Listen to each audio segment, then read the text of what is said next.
일어서서 다 같이 우리 합장하고 참사로 돌아가신 분들의 선도 왕생을 발언하는 아미타불, 나무 아미타불 3번 하겠습니다. 나무 아미타불, 나무 아미타불,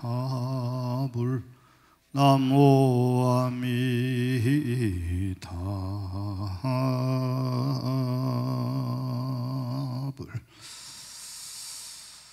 자, 오늘은 섣달 초하루가 되었습니다. 너무 잘 아리라 생각을 하고 기도에 대한 이야기를 조금 소홀히 한 것 같아.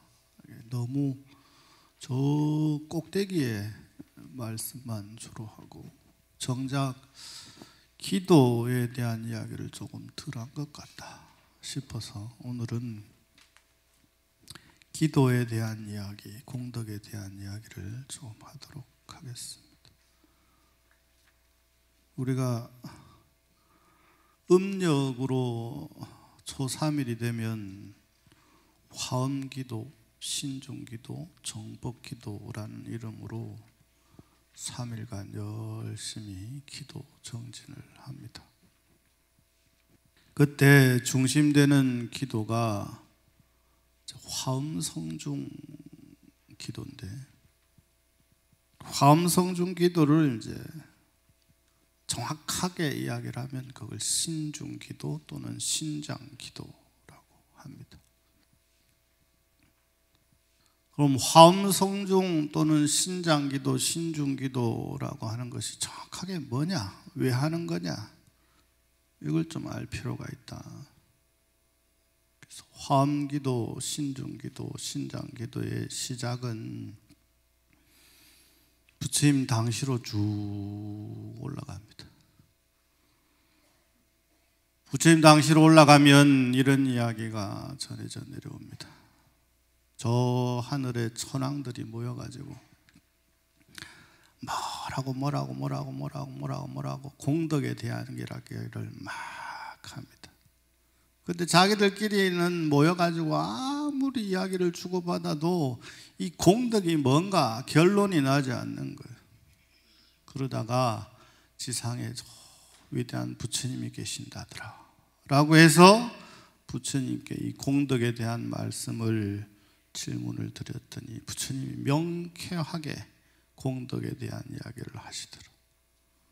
그때 이 천왕들이, 이 사천왕들이 부처님께 이런 청을 드립니다.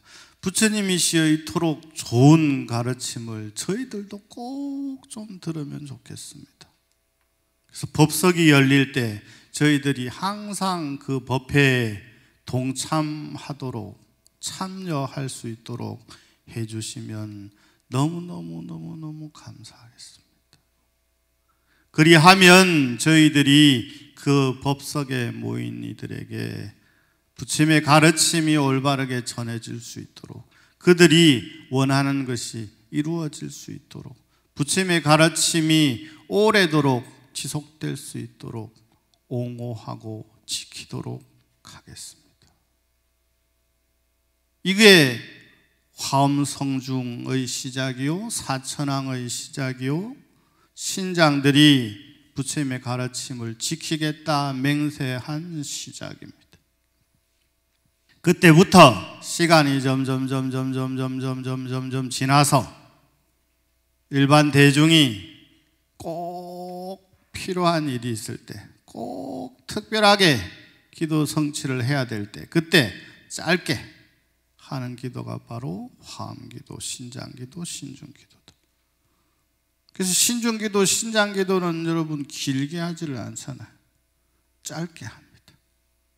그것이 왜냐하면 신중이 주가 아니기 때문에 그렇죠. 신장은 항상 보조입니다. 보조. 뭐에 대한 보조냐? 부처님의 가르침을 지키겠는가의 보조란 말이에요. 부처님의 가르침이 중심이고 신중은 그 옆에서 보조하는 거란 말이에요. 그러니 신장기도 신중기도는 길게 하지 않고 짧게 하는 대신에 열심히 다만 3, 40분이라도 정신을 바짝 차려야 되는 기도입니다. 그 기도의 시작이 될 수 있는 이야기는 그렇게 시작이 되고, 여기에 보면 우리 여러분 다 가지고 있는 거 있으시죠? 한번 봅시다. 그래서 신중기도 할 때는 아주 비싼 거 배웁니다. 나무 금강해상 불보살하고 맨 처음에 모시는 분들을 잘 보셔야 돼요. 신중을 모시는 게 아니라 부처님과 보살님들을 이 자리에 먼저 다시 청하는 겁니다. 그 다음에 중요한 대중이 누구냐? 그야말로 화엄성중을 이 자리에 청하는 거예요. 화엄성중은 주로 어디 계시느냐? 도리천에 주로 계시거든요. 도리천을 딱 넘어가면 화엄성중들이 계시는 곳이 아니고 다른 존재들이 계시는 공간이 됩니다.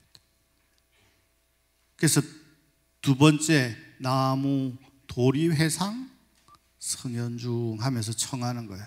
이때가 바로 이분들이 바로 화엄성중들이다. 세 번째는 회상이 세 개예요. 첫 번째가 무슨 회상? 금강회상. 그 다음에 두 번째가 도리회상. 세 번째가 옹호회상. 그러면 우리도 회상이 열린 건데, 이 회상은 정법회상. 이렇게 되는 겁니다. 아시겠죠? 금강회상의 불보살님들을 모시고, 도리회상의 성현들을 모시고, 그 다음에 옹호회상의 중요한 보세요. 영기라고 그래놨잖아요. 신령스러운 존재들 이 자리에 다 청하는 거예요. 그러면 신령스러운 존재들이란 누구냐? 저 뒤에 가면 약창계 가면 주야신, 주주신, 주방신, 주광신 나오죠. 주수신, 주풍신, 주공신 나오죠. 고이들이 다 영기등중들이에요. 그러면 불보살은 누구냐? 그 앞에 불보살님들 나오죠. 비로자나부를 비롯해서, 노사나부를 비롯해서 나오죠. 그 다음에 도리회상 성현중은 신중의 이름들이 쭉 나오죠. 가루라왕, 긴나라, 야차, 건달바, 이들이 전부 하늘의 왕들이란 말이에요. 그 중에서 핵심으로 뽑으면 사천왕이 되는 거고, 그 중에서 좀 늘리면 104위가 되는 거고, 그 중에서 조금 더 줄이면 36위가 되는 거고, 그 중에서 조금 더 줄이면 28위가 되는 거고, 이렇게 쭉쭉 줄였다 늘었다 줄었다 늘었다 하는데 그 숫자가 딱 정해져 있단 말이에요. 금강회상의 불보살님들을 이 자리에 모시고, 이 불보살님들은 항상 부처님 가르침의 중심이니까 부처님과 보살들을 이 자리에 모셔야 돼. 그래야만 그 법석이 법다워집니다. 그 다음에 이 불보살님들을 옹호하는 도리회상의 성현들이, 경전에 보면 이들이 구름처럼 몰려온다. 그래서 운집 그럽니다. 구름 운자 모일 집자 써가지고 구름처럼 몰려온다. 그럼 경전에 이야기하면 동쪽에서는 어느 부처님 권석들이, 서쪽에서는 어느 불보살의 권석들이, 또 다른 곳에서는 어느 성현들이 사방에서 구름처럼 막 몰려오는 거예요. 그 다음에 그 이들만 있느냐? 그 이들 주변에 이 땅을 둘러싸고 있는, 이 우주를 둘러싸고 있는 온갖 신령한 존재들이 다 동참을 한다. 이게 왜 가능하냐? 부처님 가르침 화엄의 회상에서는, 금강회상에서는 이루어지지 않은 일이 없기 때문에 가능한 일입니다. 그러면 이 회상을 모시는 대중은 누구냐? 바로 지금 이 자리에 있는 여러분들이 정법회상 대중들이 됩니다. 그러면 여기에 참여할 대중이 되려면 여러분들이 청정한 몸과 청정한 마음으로 이 자리에 참석을 해야만 청법 대중의 자격이 주어지는 거예요.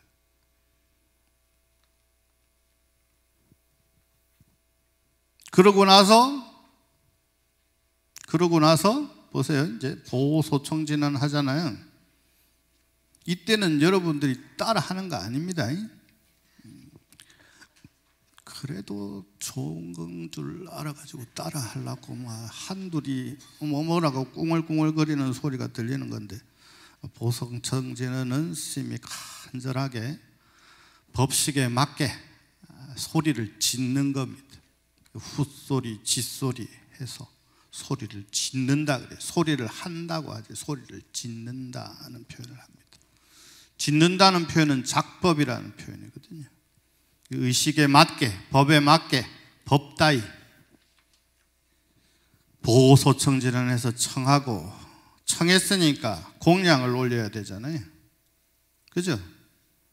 세상에는 공짜가 없습니다. 뭘 먼저 드리고, 불보살님까지는 상관이 없는데 성현이나 연기등 중은 계산셈법에 밝은 양반이라 이것들이 도대체 나를 어느 정도로 생각하는가라고 본단 말이에요. 이 공양계입니다. 공양의 중심이 뭐냐 그러면 향운공, 제일 첫 번째가 향이잖아요. 향. 그래서 부처님 전에 공양을 올릴 때 제일 중요한 게 뭐냐 그러면 향공양입니다. 그 다음 중요한 게 뭐냐, 촛불공양입니다. 등공양이죠. 그래서 이렇게 아름다운 등불로 또 좋은 소공양을 올리는 이유가 거기에 있습니다. 특히 향공양은 굉장히 중요한데, 이게 부처님의 가르침 중심으로 지성의 영역에서 이야기되는 거랑 영성의 영역에서 이야기되는 게 완전히 다르다 생각을 하시면 됩니다. 그래서 기도를 올릴 때, 공양을 올릴 때 가장 중요한 것이 향인데, 향이 왜 가장 중요하냐? 향은 첫째 이 공간을 싹 순식간에 예토에서 정토로, 예토에서 불토로 싹 바꿔줍니다. 그렇기 때문에 향이 가지고 있는 성분이 굉장히 중요하죠. 실질적으로는 공간을 정화시키는 능력을 가지고 있어야 됩니다. 그러니 향을 피워야 되죠. 오히려 공간을 망치는 향을 피워서는 안 되겠죠. 그리고 향은 반드시 연기가 피어올라야 됩니다. 근데 이 연기가 피어오르는데 성분이 중요해요. 어떤 성분이 중요하냐? 옛날부터 가장 좋은 향 재료들이 쭉 읊어지는 게 있어요. 그걸 중심으로 해서 만든 향을 사용을 하면 됩니다. 그래서 향을 선택할 때 매우 중요하게 선택을 해야 되고, 잘 선택을 해야 되고, 기도할 때는 무연향은 절대 쓰면 안 된다. 무연향은 집에서 쓰십시오. 집에서. 뭐 향연기 때문에 폐암이 걸린다, 안 좋은 거 쓰면 그렇습니다. 안 좋은 거 쓰면 상황에 따라서 다 다릅니다.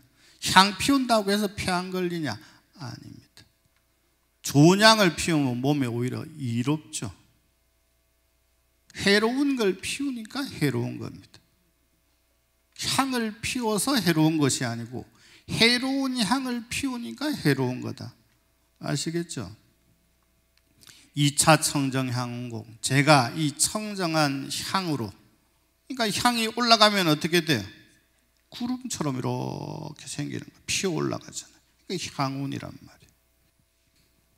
그래서 어디다가 올리느냐? 옹호성중전에다가 봉헌합니다. 저희들의 중요한 부분입니다. 건간심, 간절하고 지극한 마음을 살피시옵소서. 그럼 기도를 하는데 가장 중심되는 마음이 어떤 마음이어야 되느냐? 건간심이라는 거죠.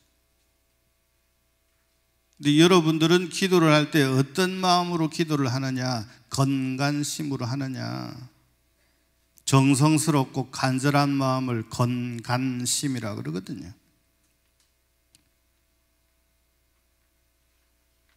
가만히 보니까 여러분들은 보니까 기도를 할 때 건간심은커녕 그저 어쨌든 막 달라고만 하는 얼굴들이 많은 것 같아요. 첫째도 둘째도 건간심이란 말이에요. 건간심. 욕심 가득한 말로 옹호 성중을 외워봐야 소용이 없단 말이에요. 첫째도 둘째도 셋째도 건간심이 밑바탕이 되어 있어야만 그때 옹호 성중은, 화엄 성중은 여러분들이 이렇게 들여다봐요. 근데 여러분들을 들여다보는데 그 마음속에 온갖 지저분한 욕심 덩어리로만 가득 차 있으면 신장이 이렇게 볼라다가 이렇게 코를 막고 이렇게 돌아갑니다. 아이고 냄새야 이러면서 돌아간단 말이에요. 그게 옛날 이야기들이 많이 나오잖아요.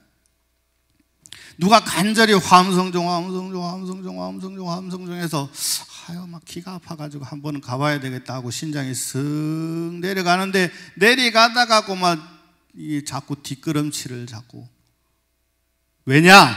화엄성중 속에 욕심으로 가득 차 있어가지고 화엄성중 소리로 들을 때는 괜찮은데 조금 가까이 갔더니 냄새가 욕심과 욕망과 탐욕의 이 소리가 막 퍼져 나오니까 냄새가 나서 신장이 가까이 갈래야 가까이 갈 수가 없단 말이에요. 신장이 굉장히 까다롭습니다, 여러분. 신장이 얼만큼 까다롭느냐. 제가 신장 기도를 아주 어릴 때 열심히 하고 통도사에서 또 한번 열심히 하고 신장 기도를 열심히 한 게 아니라 기도 자체를 하다 보면 신중에 관련된 일화들이 막 생겨납니다. 첫째, 지금으로부터 한참 전의 일인데 지금 어제처럼 생생해요. 정초가 되면 신장 기도를 절에 열심히 하거든요. 예전 절에는 신장기도, 신중기도, 제수기도, 삼재기도 이런 이름으로 많이 했습니다. 그걸 할 때 되면 우리 스님은 기도를 얼마나 열심히 시키셨는지 정근을 무조건 1시간은 해야 돼요. 그러면 1시간 화엄성중을 하다 보면 꿈인 듯 현실인 듯 살포시 이렇게 잠깐 아차하는 사이에 다른 세계에 갈 때가 있습니다. 여기도 보니까 몇 명은 살짝 갔다 왔던 사람이 있는 것 같긴 한데 많은 것 같지는 않아요. 아직 못 갔으면 살짝이라도 가기 위해서 더 열심히 하면 됩니다. 백전백승하는 방법 내가 유차 이야기하죠. 될 때까지 하면 된다. 신장이 여러분한테 안 나타난다. 그건 여러분들이 건간심으로 안 해서 그렇다. 조금 더 집중하면 100% 왔다 갑니다. 신장님이 오는데 그냥 오지를 않습니다. 수많은 현상들이 일어나는데 기도 때 일어났던 이야기를 하나 전해드릴게요. 새벽에 기도도 2시간 정도 하고 나서 그때 자는 잠이 꿀잠이죠. 자는 잠이 꿀잠인데 바깥에 웬 남자분 여자분이서 막 무슨 절이 이런 절이 다 있냐고 말이에요. 법당 문을 다 잠가놓고 말이지. 절에 이 사람이 왔는데 분명히 잠깐 있으라 해놓고는 잠깐 나가본다고 해놓고는 나와보도 안 하고 지금 여기 30분을 기다렸는데도 안 나온다고 막 물을 막 두드리는 거예요. 또 칸이 나갔더니 아니 왜 그러시냐고 그랬더니 아니 저 법당에 지금 사람이 지금 있는데 말이지 문을 그렇게 두드려도 법당 문을 안 열어준다고. 아니 거사님 법당에는 사람이 없습니다. 지금 기도 끝나가지고 법당 문을 잠궈 놓지도 않을 뿐더러 법당에는 사람이 있지를 않습니다 라고 이야기했더니 아이 그럴 리가 없다고. 방금까지 지금 소리가 나고 잠깐 기다리시오 했다고. 법당에 사람이 상주를 합니까? 상주를 하지 않습니까? 법당에 사람이 상주하지는 않죠. 잠깐 기도를 할 뿐이죠.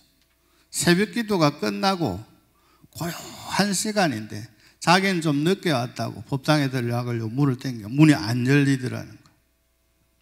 문이 이제 잠긴 줄 알고 문 좀 그래도 왔으니까 절에 늘 당기는 사람은 아닙니다. 문 좀 열어주십시오. 잠깐 기다리시오. 부스럭 소리가 나더니 암만 기다려도 기다리라 해놓고 문이 안 열리니까 승신이 나가지고 사람 살만한 데 와가지고 막 두드린 거예요.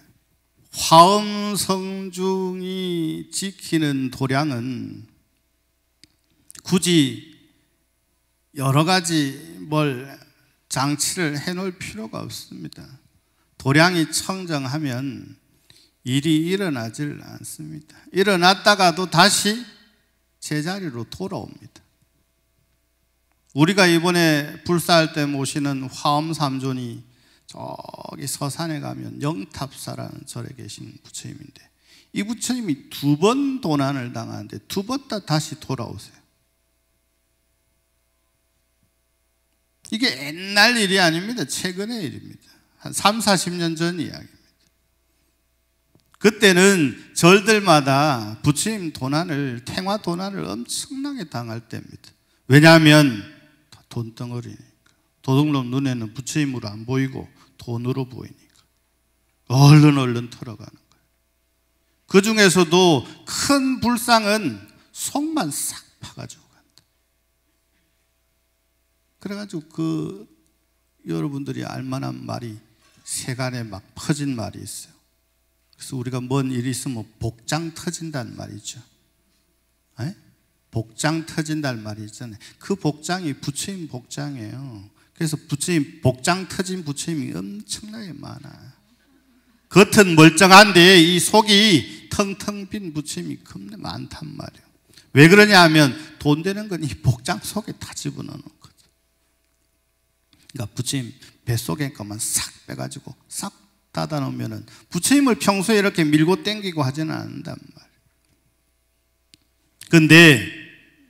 근데 그런 일이 생겨나는 곳에는 반드시 기도를 열심히 안 하는 절입니다. 아무리 영업 있는 절이라 하더라도 가면 썰렁한 기운이 가득한 절이 있고, 작고 볼품없는 절이라도 가면 기운이 막 이렇게 뭉성뭉성 피어오르는 절이 있단 말이에요. 그 절은 기도를 잘하는 절이에요. 아무리 오래된 영업 있는 절이라 하더라도 지금 현재 텅 빈 느낌이 들면 그 절은 기도를 하는 절이 아닙니다.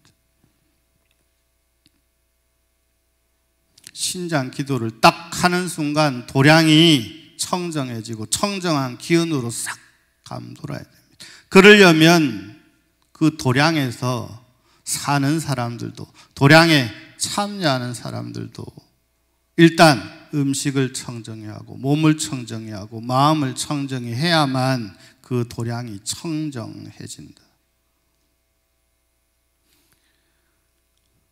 그 밖에도 신장기도, 화환기도, 정초기도 하면서 수많은 일들을 겪다가 제가 다른 걸 다 정리를 하고 통로사로 공부를 들어가서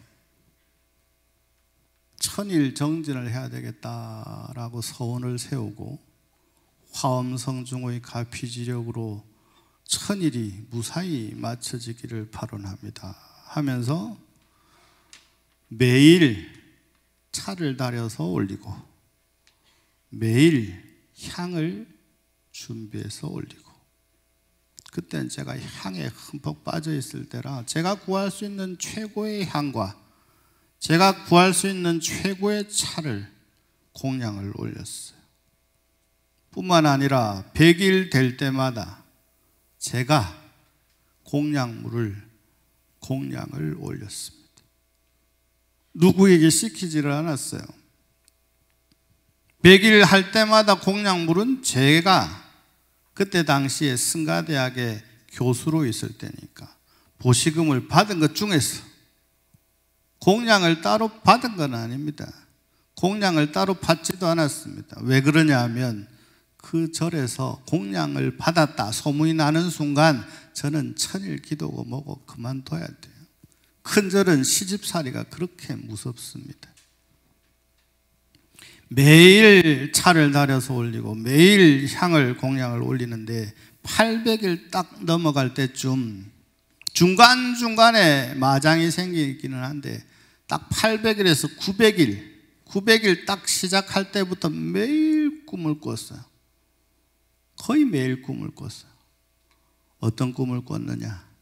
신장들이 나타나서 나의 몸을 칼로 계속 이렇게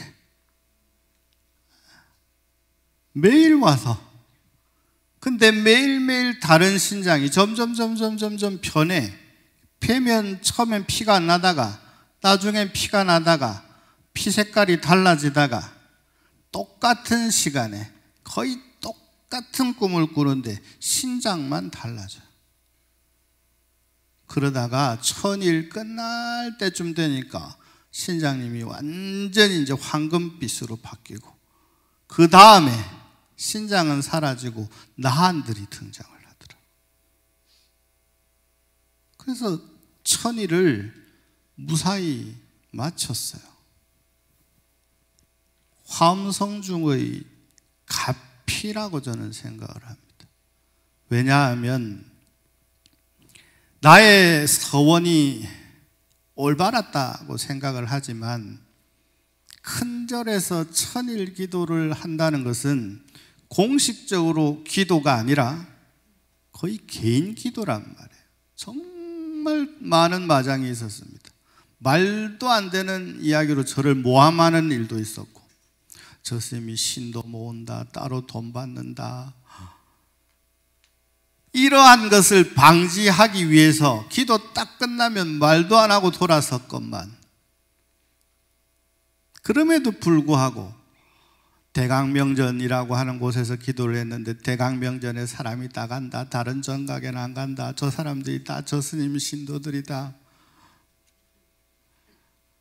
온갖 시기와 질투를 다 받았어요. 그래서 중간에 도저히 안 되겠다 싶어서 저의 스승님이신 분이 그때 주지를 하고 계셔서, 스님 도저히 이런 말들이 저런 말들이 너무 많은데 어찌하면 좋겠습니까? 스님이 기도를 그만두라 하시면 제가 그만두겠습니다. 그랬더니 딱 한 말씀 하시더라고요. 그래, 이런저런 이야기는 많으나 전혀 신경 쓰지 마시고 자네의 기도 덕택에 도량이 청정해졌네. 걱정하지 말고 하시게. 그래서 그때 이후로는 한 가지 수많은 이야기들이 들려도 계속 해나갈 수 있었어요. 그때 대강명전이라고 하는 이 법당은 우중충하니 칙칙하니 들어가면 뭔가 음습한 기운이 가득한 법당이었는데, 왜 그러냐면 그 법당에서 스님들이 연비를 하고 단지를 한 법당의 기운이 굉장해요. 그 주불이 불오자나 부처님이란 말이에요. 원래 통도사는 화엄성중 신중님 철룡팔부탱이 어디에 있었냐면 대광명전에 계셨단 말이에요. 대광명전에서 모셔다가 설법전에서 신장기도를 하거든. 대웅전에는 원래 불상도 안 계시고 탱화도 안 계셨고, 아주 옛날에는 탱화가 잠깐 걸려 있었어요. 신중탱화가. 근데 주로 계셨던 곳이 어디냐 그러면 대강명전이란 말이에요. 그때 부처님이 이렇게 유리궤짝 안에 갇혀 계셨어요. 근데 꿈에 야, 이거 좀 빨리 좀 치아라 하시더라고요. 망고 제 생각이겠죠. 그래서 어른들께 말씀을 드려서 이 유리 상자도 한 100년 이상 된 상자입니다. 외정 때 해놓은 거니까. 그걸 드러내고, 그 다음에 부처님 좌복 바꿔드리고, 그 다음에 부처님 뒤에 탱화, 통도사의 자랑인 탱화 새로 하고, 신장 탱화 새로 모시고, 순식간에 모연이 끝나서 불사가 그렇게 되리라고 저는 상상을 해본 적이 없습니다. 그리고 그 기도 이후로 저는 늘 마음속에 부처님의 가르침이 정당하다면, 나의 서원이 정당하다면 옹호성중이 늘 함께 하시리라 하는 생각을 가지고 살아갑니다. 여러분들도 신장 기도를 할 때 근간은 부처님 가르침에 대한 올곧은 마음, 그리고 사람이 살아가다 보면 여러 가지 일들이 생길 수 있잖아요. 급하게 뭔가 이루어야 될 일도 있고 시기 질투로 힘들 때도 있고 스스로 또 힘들어 해야 할 때도 있고 이럴 때 든든한 뒷배경이 되는 부처님 불보살님들이 누구냐? 옹호성중이 누구냐? 바로 화엄성중이다. 이렇게 생각을 하시고 열심히 기도하시면 그 기도의 갚이는 분명히 있다. 이렇게 생각을 하시면 되겠습니다. 우리가 기도를 할 때 신장님 중에 대장님이 누구냐 그러면 요 뒤에 보면 신중기도 앞쪽 말고 뒤쪽에 보면 부처님 계시죠? 신장님 계시죠? 이분이 누구냐 그러면 예적명왕입니다. 이분이 누구냐 그러면 석가화현 금강신이에요. 이분이 바로 천백하고 하신 부처님이 신장으로 화엄성중으로 가장 강력한 힘을 가진 존재로 나타나면 어떻게 나타나느냐? 바로 이 예정명왕으로 나타난단 말이에요. 그래서 이 명왕은 두 분이 계셔요. 한 분은 부처님의 가르침을 옹호하는 쪽이고 이분은 번뇌를 소멸하는데 최고의 명왕이다. 그래서 기도를 할 때 신장 기도를 할 때 중심 명왕이 신장이 누구냐 하면 바로 이 예정명왕이란 말이에요. 그 이야기가 출처가 어디냐 그러면 여러분 나눠드린 요겁니다. 한번 읽어볼까요? 예적금강 오츠슬마라고 되어 있죠. 제가 경전에 나오는 말씀을 읽겠습니다. 여러분은 같이 합장하고 읽겠습니다. 오추슬마가 열애의 앞에서 합장하여 부처님의 발에 정례하고 부처님께 고하여 길을 저는 항상 생각하니 우린 급전에 탐욕의 성품이 많았나이다. 부처님께서 이 세상 출현하신 이름이 공항이시라 말씀하시기를 음욕이 많은 사람은 맹렬한 불더미가 된다 하시면서 저희 백회와 사지의 차고 더운 기운을 두루 관할하시었나이.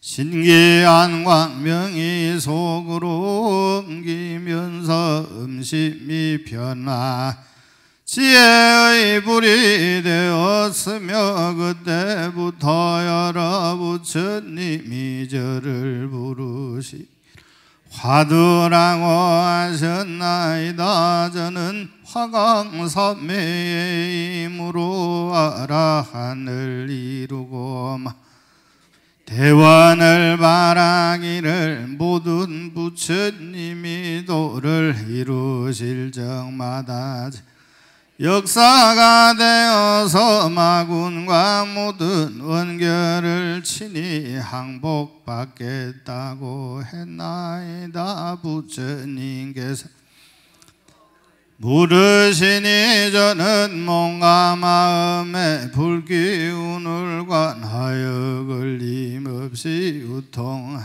모든 누가 다 소멸하고 큰 보염을 내어 위협 깨달음의 오름이 제일이 되겠나이다.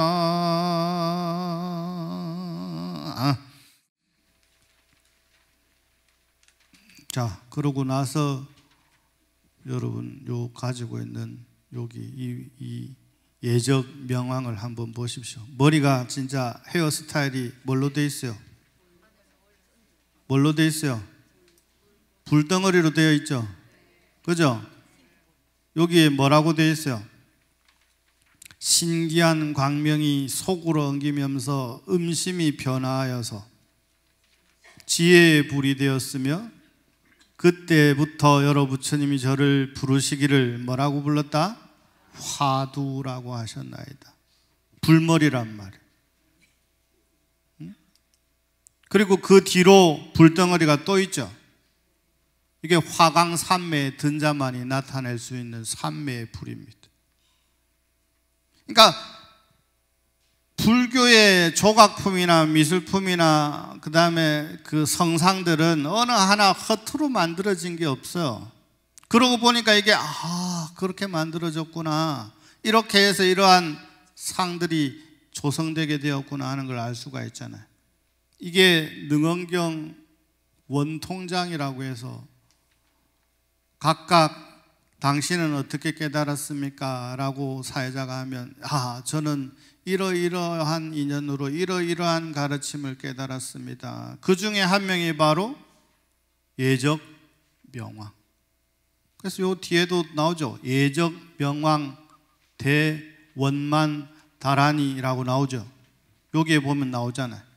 그러고 나서 계수 예적 금강부 석가 화연 금강신 삼두 노목 아여금 이렇게 나오잖아요. 그죠? 그러니까 여기에 보면 이 양반의 눈이, 머리가 몇 개다?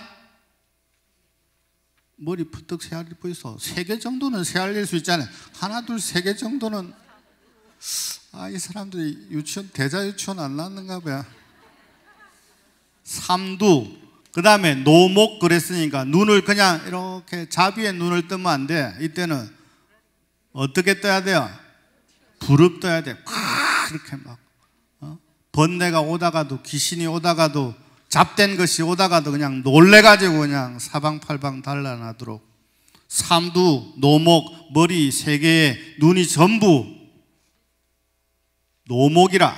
그 다음에 아여금 그랬으니까 이빨이 어때요? 칼처럼 이렇게 송곳니가 밖으로 나왔죠. 그게 어금니 아자. 그 다음에 여, 같다 그랬으니까 무엇과 같다? 검과 같다. 그래서 이 양반 입에 콱 하고 물리면 마구니가 그냥 큰 마구니든 작은 마구니든 그냥 물렸다가는 그냥 전부 다 토막내서 날아간단 말이에요. 그러니까 아여금이요. 머리는 3개에다가 그 다음에 팔비. 이제 알겠죠? 팔비 그랬으니까 또 셀라봐야지. 손이 8개 맞는가? 하나 어디 팔아먹었는가? 팔은 8개란 말이에요. 근데 전부 다 뭘 잡고 있다? 뭘 잡고 있느냐? 항마구를 잡고 있다. 여러분들 세상 살아가는데 힘든 일이 많잖아요. 싸워야 될 일이 많잖아요. 그때마다 무기가 하나씩 필요하잖아요. 그 무기가 다 여기에 들고 있는 이 무기란 말이에요. 근데 이 무기는 형상이 있는 무기인 것 같지만 형상이 없는 무기란 말이에요. 이 양반들이 여러분들을 딱하니 지킨다 생각을 하면 든든하죠. 이 양반들이 여러분들을 지키려면 이 청소를 잘 해놔야 된다니까. 가까이 갈래도 뿌린다고 뿌린 게 샤넬만 뿌려 제낀다고 이 양반들이 가는 게 아니란 말이에요. 비싼 향수를 뿌린다고 해서 이 양반들이 가는 게 아니란 말이에요. 심향이, 마음의 향이 청정하고 마음의 도량이 청정해야만 요 중생은 내가 보존할 가치가 있구나. 요건 굳이 내가 보존해야 될 필요성을 못 느끼겠는데. 평소에 어떤 마음으로 기도해야 되는가 하는 것들을 여기 자세히 나와 있다. 그리고 여기에 하시는 말씀을 잘 보십시오. 탐욕의 성품이 많았다. 욕심이 많은 사람은 부처가 될 수 없느냐? 아니, 부처가 될 수 있단 말이에요. 이 욕심을 어떻게 전환시킬 거냐가 중요하다 이 말이죠. 음심이 강했다. 음심이라고 하는 것은 지금으로 치면 뭘까요? 사람이 가지고 있는 이 정력적인 힘, 에너지를 이야기를 하는 겁니다. 아이고, 내가 요새는 늙어가지고 승질을 내려도 승질 낼 힘이 없다. 이 음심이 떨어진 거예요. 음심이라고 하는 것을 나쁘게 생각을 하면 안 된단 말이에요. 모든 일을 가능케 하는, 만들어내는 힘의 원천을 음심이라고 보면 됩니다. 하고자 하는 의욕이 넘치는 사람, 정력적인 사람, 매력적인 사람, 그런 사람들을 음심이 강하다라고 표현을 한 거예요. 그 힘을 이분은 어떻게 에너지로 전환시켰습니까? 불의 산매, 화강 산매, 모든 것을 다 잡된 것을, 삿된 것을 태워버리는 불의 산매로 바꿔버렸잖아요. 여러분들도 가지고 있는 에너지를 딱 전환을 시키면 가지고 있는 번뇌, 망상, 온갖 나쁜 것들, 이런 것들을 다 태워버릴 수 있단 말이에요. 그게 어떻게 가능하느냐? 삼매의 불로 가능하다. 집중의 불로 가능하다. 기도의 불로 가능하다. 이런 말씀입니다. 그래서 신중 기도를 할 때는 정신을 바짝 차리고, 기도를 하고 싶어도 여러분 이렇게 혼자서 이렇게 화엄성중 하는 것보다 이렇게 좋은 도량에서 좋은 스승과 좋은 스님들과 좋은 도반들과 함께 화엄성중 하면 기도의 효과가 배로 늘어난다 생각을 하시면 되겠습니다. 그리고 나서 공덕을 짓는 이야기에 대한 말씀을 한번 합시다. 우리가 불사를 준비 중인데 여러분들이 한 번쯤은 들어봤을 만한 분의 글을 소개를 하면서 불사의 공덕에 대한 이야기를 하겠습니다. 뒷면에 보면 상원사 중창권선문 되어 있죠. 상원사가 전란에 휩싸여 가지고 다 불타버리고 새로 재건을 해야 될 일이 생겼을 때 1464년 세조께서 친히 한글로 이걸 다시 현대 한글로 바꿔놓은 겁니다. 언문이라고 해서 여러분 한글을 옛날에는 여인의 글이다라고 평가절하를 했는데 그건 저 유림에서 한 이야기고, 실제로 왕들이 이렇게 한글을 썼단 말이에요. 뭐라고 썼느냐? 권선문이에요. 불사에 동참하기를 바라노라 하고 누가 썼느냐? 세조께서 썼단 말이에요. 누굴 시켜서 썼느냐? 아니 친히 쓰셔서 상온사에다가 보낸단 말이에요. 당신이 시주할 것들하고 손도장 빡 찍고, 왕이 시주를 하고 손도장을 찍고 수결을 했으니 그 밑으로 줄줄줄줄줄줄이 쓰지 않겠습니까? 그게 지금 나중에 우리 이 친견하고 문수 상원사에도 친견을 하러 한번 갈 겁니다. 지금 남아있고 현재는 국보로 지정이 되어 있어요. 그 내용을 한번 봅시다. 뭐라고 쓰셨는지. 세조의 아버지가 세종이시잖아요. 그죠? 세종은 불리기를 호불 군주, 신불 군주, 숭불 군주로 불리셨거든요. 그만큼 부처님에 대한 마음이 지극하기로 조선의 왕들 중에 최고였어요. 가장 최고는 태조입니다.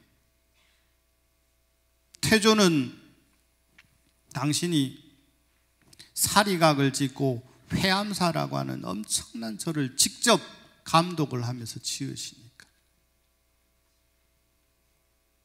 그리고 조선왕조실록에 보면 사리분신이라고 하는 기사가 엄청나게 많이 나오는데 그 중에 대표적인 기사가 등장하는 것이 바로 이 세조대왕 때입니다. 조선왕조실록에 기록이 되어 있단 말이에요. 자, 봅시다. 세간에는 7가지 중한일이 있으니 삼보와 부모와 임금과 선지식이다. 임금이 글을 썼는데 세상에 가장 중요한 것이 삼보, 부모, 그리고 선지식. 임금은 논외로 하더라도 이 이야기를 먼저 하고 있다. 왜 그러냐? 삼보는 여의어 나는 어뜸이요, 고통에서, 박복에서, 힘듦에서 벗어나게 해주는데 삼보가 최고다. 부모는 목숨을 기르는 어뜸이요, 임금은 몸을 안복케 하는 어뜸이요, 선지식은 모르는 일을 인도하는 어뜸이시니라. 내가 잠저로부터 왕이 되기 전에 머무른 곳이 잠저입니다. 세조는 수양대군으로 있을 때 왕위를 물려받아서 정상적으로 왕이 된 분이 아니죠. 그죠? 단종을 폐하고 스스로 왕이 된 사람. 그래서 이 사람들이 머물던 곳을 어디라 그러냐? 잠저라 그런단 말이에요. 내가 잠저에 있을 때 나와 해각존자 한글을 만드셨다라고 전해지는 신미대사가 해각존자입니다. 세조대왕의 스승이 누구냐? 신미대사. 왜 스승이냐? 세종대왕께서 신미대사를 너는 잘 모셔라 라고 부탁한 일이 있기 때문에 그렇습니다. 그리고 실질적으로 한글을 만드는 데 가장 큰 역할을 했던 이가 누구냐 하면 이 왕실에서 스님들과의 중간다리를 했던 세조입니다. 수양대군입니다. 서로 알았다 만나가지고 도가 맞으면 마음이 화여 매양 티끌길에서 붙들러 나로 하여금 항상 깨끗한 생각을 가지게 했다. 내가 신미대사 해각스님 해각존자를 만나지 않았으면 나는 너무너무 힘든 생활을 했을 거다. 근데 해각스님이 내가 힘들 때마다 옆에서 든든한 버팀목이 되셨다. 나를 밝은 곳으로 인도해 주셨다. 또한 욕망의 구렁텅이에 떨어지지 아니하게 해서 오늘날이 있게 하였으니 대사의 공이 아니겠는가. 여러 겁의 옛 인연이 아니면 어찌 능히 이와 같이 맞겠느냐. 해각존자 신미대사와는 한두 생의 인연이 아니단 말이에요. 오랜 인연이었을 거다. 이제 내가 화에 어긋나다 듣고 병을 참고 상에서 내려 낮과 밤에 수백 리 밖에서 분주히 다니어오니 몸에 병이 나서 상온사를 직접 갔다 왔다 하는 이야기가 전설처럼 전해져 내려오죠. 실제로 있었다는 이런 말이에요. 유명한 이야기가 있잖아요. 창이 나가지고 목욕을 하고 있는데 동자가 와서 사 이렇게 닦아주다 세조가 깜짝 놀라서 너 어디 가서 왕의 몸을 봤다고 하지 말라 그랬더니 동자가 니도 문수 동자 봤다 말하지 마라.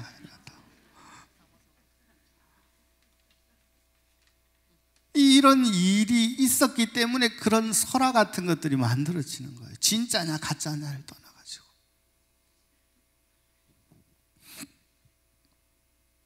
비록 섬기지 아니하는 높은 숭상이나 내가 대놓고 부처를 믿는다고는 할 수 없다. 나는 부처님이 너무 좋은데 이야기입니다. 그러나 보세요. 비록 섬기지 아니하는 높은 성상이나 숭상이나 나는 부처님을 너무너무 존경하고 부처님의 가르침이 너무너무 좋다 이 말. 그래서 세조가 부처님의 가르침을 엄청나게 편찬을 하죠.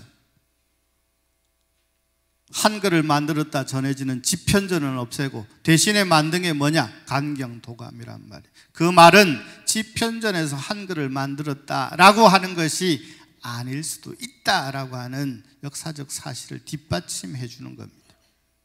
한글을 만들었다면 세조가 지편전을 없애지를 않죠. 그리고 간경도감을 설치를 하지를 않죠. 간경도감을 설치하고 본격적으로 부처님의 가르침들을 한글로 언문으로 풀어서 찍어내기 시작합니다.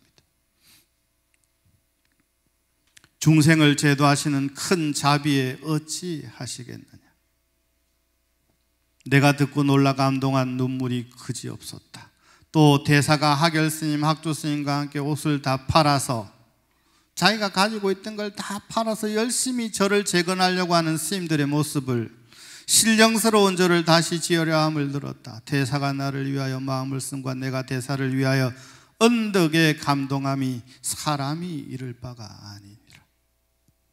내가 이러므로 대사 등을 위하여 쫓아 기뻐하여 조금 쓸 것을 도와 구경한 정인을 만드니 내가 시주를 하겠단 말. 그것이 뭐냐? 구경한 정인이 된단 말. 나의 이 시주의 공덕이 올바른 인연의 법칙, 씨앗이 되어서 반드시 나라에도 좋은 일이 생기고 백성들에게도 좋은 일이 생기는 그러한 일이 될 것이다. 정인이 될 것이 구경한 정인을 만드니 이른바 곧은 마음이 보리이니라. 나는 이러한 마음으로 시주에 동참한다. 이에 세자를 부촉하여 길이 후자손에 드리우노라. 백성들, 없는 백성들 보고 내라고 하는 거 아니에요. 여기 뭐라고 나왔어요? 세자를 부촉하여 세자에게 이 이야기를 전하고 다시 후자손, 그 밑에 인연 있는 중생들 전부 부처님 불사에 동참해라 라고 이야기를 한다.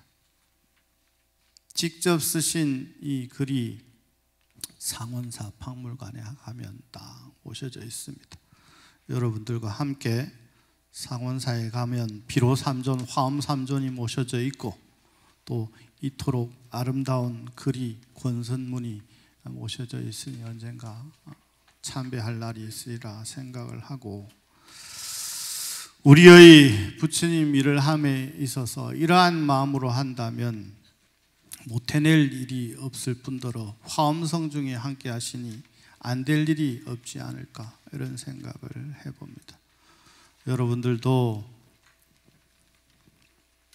섣달 초삼일을 맞이해서 행해지는 3일간의 기도, 정말 간절하고 정성스러운 마음으로, 그걸 뭐라고 한다고요? 건간심이라고 한다. 경상도 사람들은 발음을 빨리 하면 건강심이란다. 건강심 아니고 건간심입니다. 건은 건성, 정성스러운 마음을 뜻하고, 간은 간절한 마음을 뜻한다. 그걸 합치니 건간심이라고 한다. 그런 마음으로 화엄성중 기도를 3일간, 짧지만 짧은 시간이 아닙니다.